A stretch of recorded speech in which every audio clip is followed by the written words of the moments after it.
Yeah, the 86 is a nice car. You know, it has all the right ingredients for success. Looks the part, acts the part. The only real letdown is the cheap interior. So, today we're talking about how to fix that. Feel like sun on my skin.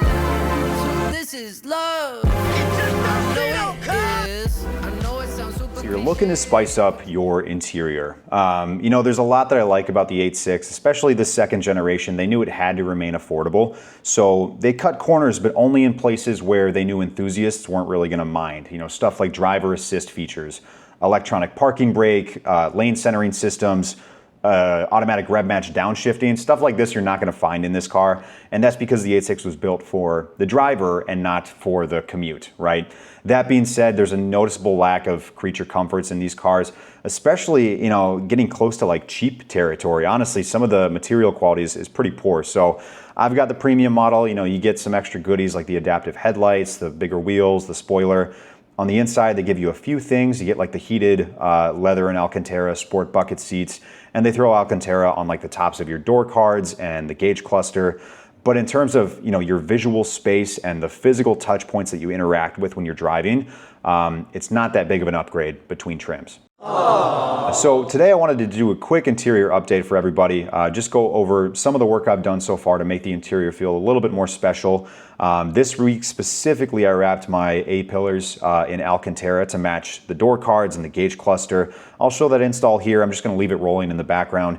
Super easy install, very self-explanatory. Really, it's probably 20-minute process from pulling the panels off, hitting them with like an adhesion promoter, wrapping them, reinstalling them, and you know, you're pretty much good to go after that. So very easy process. In the meantime, a few things I do like about the 86 interior. If I had to sum it up in one word, I would just say old school. Somebody once described this car to me as an old school new car, and I could not agree more.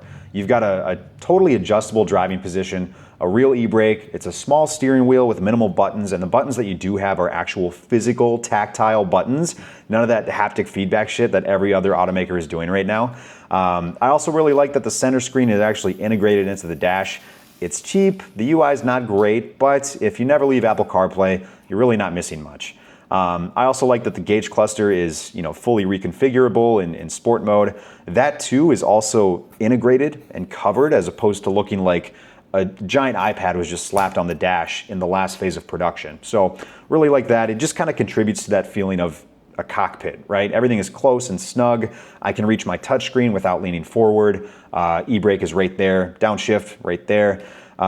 The steering column is telescopic. You've got a pedal box with, you know, a decent room for like a heel toe, but it's almost cramped in there, honestly. I kind of like that personally. I'm 5'11" and I fit in there really well. Now, as far as things I don't like, the material quality, it always comes back to that. The amount of flat black plastic in there is a crime, and they scratch so easily. I say that the physical build quality is pretty strong, but for a place where you spend a lot of your time, you want it to feel a little bit more special. You might notice my obsession with the forged carbon fiber pieces from the intro. Those are all available at Driven.Media. You can find pretty much every interior trim piece in either forged, gloss, or like matte finish over at Driven.Media. That's Kevin Vo's channel. Go check it out if you haven't. I'll link it up here. He's doing really good stuff. And if you don't care about the black plastics and you just want a comfy, you know, car, or even like a track-focused interior build, there's tons of quality of life mods available as well. There's armrest pads for the center console. I've seen knee cushions for like down below, additional cup holders. You can get MagSafe phone mounts that are custom built for our center console. And if you like the suede thing that I'm doing, you can find pre-cut suede for the lower door cards, the upper dash, the back seat walls, just pretty much any part of the car. Again, the 86 has one of the most competitive aftermarkets out of pretty much any car currently, so sky is literally the limit. But make it your own. You know, do your research, see what's out there, and spice up your interior so you actually feel like you're getting into a car that looks as special as it drives. But that's gonna do it for today. Hope you guys enjoyed the video. If you have any questions about my interior setup, where I got any of my parts, or the suede A-pillar install, feel free to reach out. Again, super easy. Hit them with an adhesion promoter, tuck your edges, piece of cake, you'll be good to go. I'll probably do another interior update in like 8 to 10 years when I've gutted the whole car. It's a triple salvage title, just drift missile going around Laguna Seca. But until then, Thank you guys so much for watching. As always, my name's Zach, and I will see you in the next one.